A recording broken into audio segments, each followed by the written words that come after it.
ତାଙ୍କୁ ଅନୁରୋଧ ଏତିକି କରିବି ଯେ ଆପଣ ଗୋଟେ ଖୁସିଟାକୁ ଉପଭୋଗ କଲେ ଯେ ଆପଣଙ୍କ ଖୁସିରେ ଆଉ ଜଣଙ୍କ ଜୀବନ ଚାଲି ଯାଉଛି ସେଇଟାକୁ ଟିକେ ନଜର ଦିଅନ୍ତୁ। ନମସ୍କାର, ମୁଁ ଛତିଶ ଦେବୀ ସରପଞ୍ଚ ବିଭ୍ରା ମଲ୍ଲିକ କହୁଥିଲି। ମୋର ମତାମତ ରହିବ ଯେ ଆମର ଯୋଉ ବୃଦ୍ଧାଙ୍ଗ ରହିଲେ ଯୋଉ ବିଛଣାରେ ପଡ଼ିଛନ୍ତି ସେମାନଙ୍କୁ ଏତେ ଡିଜେ ବଜେଇଲା ବେଳକୁ ତାଙ୍କ ହାର୍ଟ ଉପରେ ପ୍ରେସର ନିହାତି ତାଙ୍କ ଉପରେ ପଡୁଛି ପ୍ରଭାବ। ତାପରେ ଛୋଟ ଛୋଟ ପିଲା ବି ଯୋଉମାନେ ରୋଗୀ ପିଲା ଅଛନ୍ତି ତାଙ୍କ ଉପରେ ପ୍ରଭାବ ପଡୁଛି।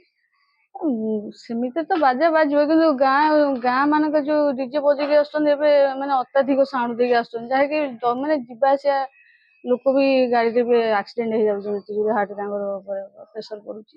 ନା ବାଜା ନ ବାଜିଲେ ତ କୌଣସି ପୂଜା ପର୍ବ ଆମେ ଉପଭୋଗ କରିପାରିବାନି, କିନ୍ତୁ ବଜାନ୍ତୁ ଯେମିତି ଜନସାଧାରଣ କିଛି କ୍ଷତି ନ ହଉ ସେଇଟା ଗୋଟେ ନଜର ରଖିବେ। ଆଉ କାଳୀ ପୂଜା ଉପଲକ୍ଷେ ଅନେକ ଅନେକ ଶୁଭେଚ୍ଛା ଅଭିନନ୍ଦନ ଜଣେଇବି। ଆଉ ତାଙ୍କୁ ଅନୁରୋଧ ଏତିକି କରିବି ଯେ ଆପଣ ଗୋଟେ ଖୁସିଟାକୁ ଉପଭୋଗ କଲେ ଯେ ଆପଣଙ୍କ ଖୁସିରେ ଆଉ ଜଣଙ୍କ ଜୀବନ ଚାଲି ଯାଉଛି ସେଇଟାକୁ ଟିକେ ନଜର ଦିଅନ୍ତୁ। ନିଜ ଖୁସି ପାଇଁ ଜଣକୁ ବିପଦରେ ପକାନ୍ତୁ।